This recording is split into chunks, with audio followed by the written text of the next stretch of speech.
This week's news from the tubes on F5 Live Refreshing Technology is proudly powered by Malwarebytes. Whether you use a PC, a Mac, or a mobile device, Malwarebytes Premium is the company's strongest protection ever. It fights threats that traditional antivirus software can't stop, plus it actively blocks threats like worms, rogues, dialers, trojans, spyware, and a whole lot more. It allows you to use your computer and mobile devices with confidence and peace of mind. To learn more and to get a special price, you can go to f5live.tv/malwarebytes. All right. So, staying on our privacy topic for tonight, Amazon received two FTC and DOJ lawsuits this week over privacy across their product line. The first involves Ring, mostly involving before the company purchased Ring in 2018. Their process has changed in 2017, but not all of them. What Ring was doing was they were just storing the videos coming from your security cameras and whatnot on their storage solution, whatever it was, whether it be Amazon or Microsoft or on-prem or whatever they were doing. They were just like storing them. And every employee of Ring at the time and every employee of a contractor in Ukraine that was being used for something had access to every recorded video from every camera for all of Ring's customers. Whether or not having access to that was a part of their job, everybody had access to this data, and everybody could, and apparently did, go through and access videos. Obviously not an ideal situation, but I have long said if you're uploading your videos, your security cam videos to the cloud, there's a lot of potential for danger there. There are even, the live streaming capabilities are easily hijacked. And in fact, there are whole sections of the dark web where people have watched security cameras and clipped, let's just say, significant moments out of particular security cameras. So, if the stuff's out there, the stuff's out there. So it is what it is. But, the idea that, they were a startup and they were trying to save money or whatever, and it created this laziness because all they had to do was encrypt the files, have policies in place that limited access, things like that. This violation is going to cost Amazon just about $6 million. So, $6 million, drop in the bucket for them. The real problem comes from their issues with Alexa. And I apologize for saying her name. I tend to have a policy not to invoke her. I apologize. Anyway,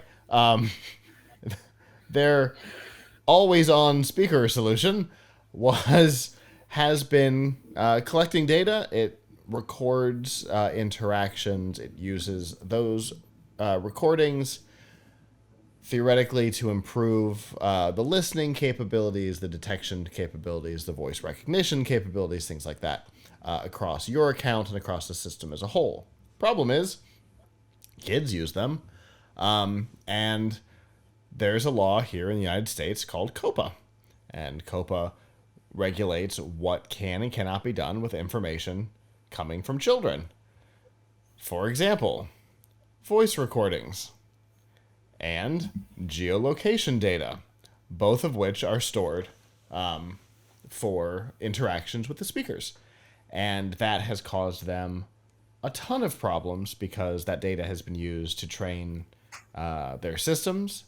It has been stored without any real strong capability for parents to be able to delete the recordings, despite the rules of COPA. So this one's going to cost them $25 million. Again, an overall drop in the bucket, but now they're being watched.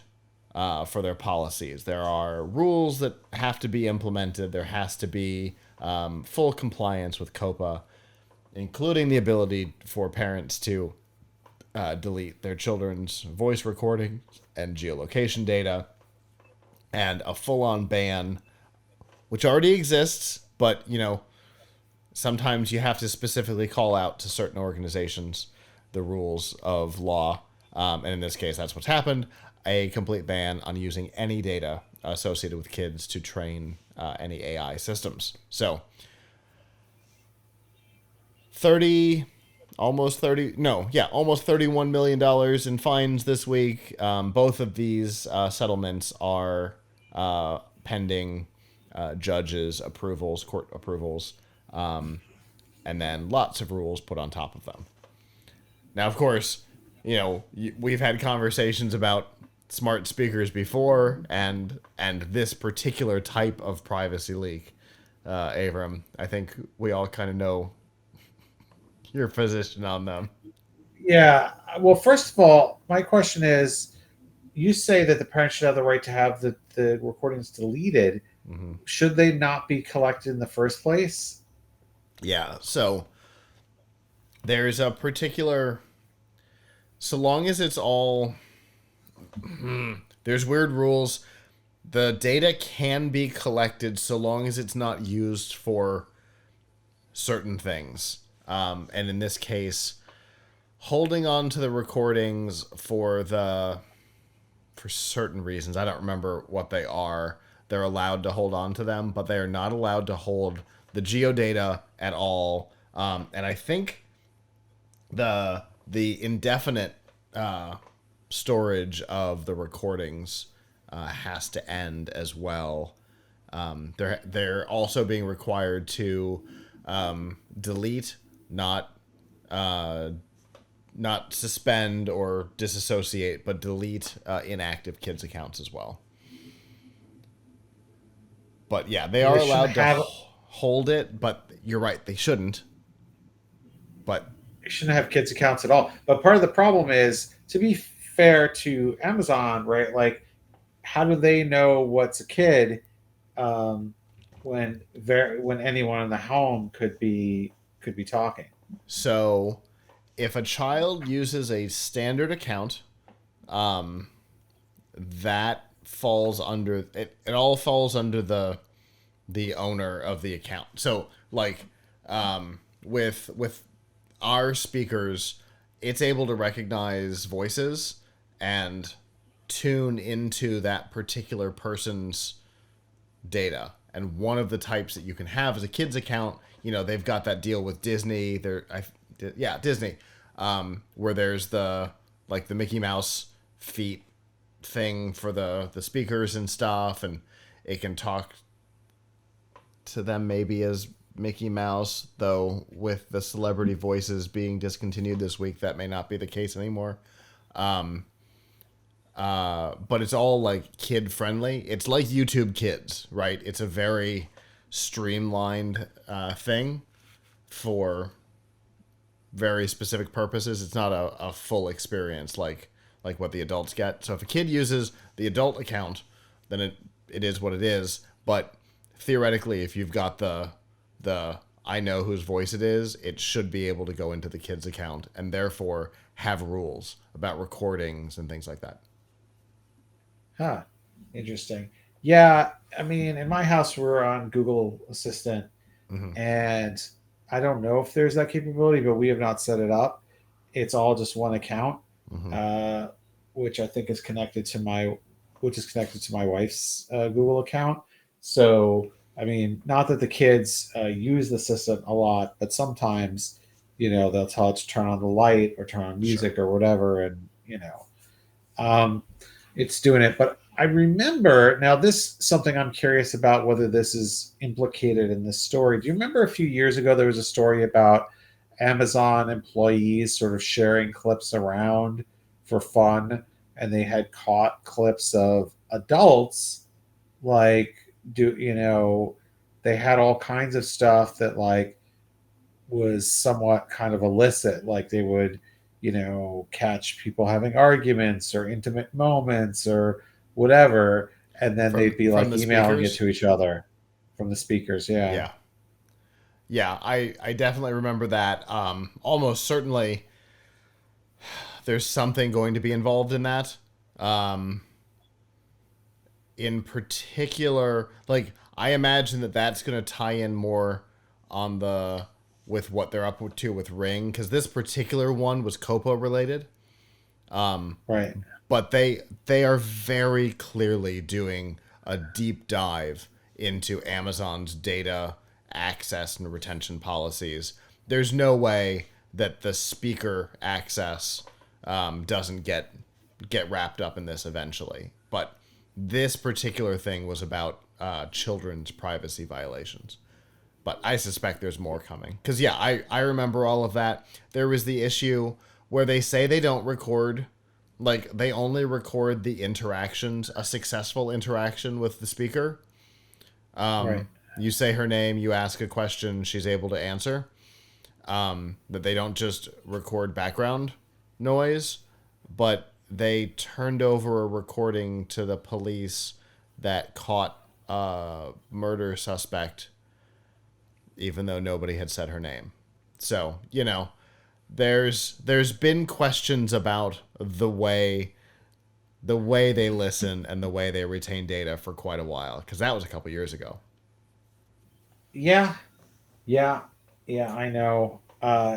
It's unfortunate because some people that I live with don't seem to think of this as a potential problem. They're like, well, what do we have to hide?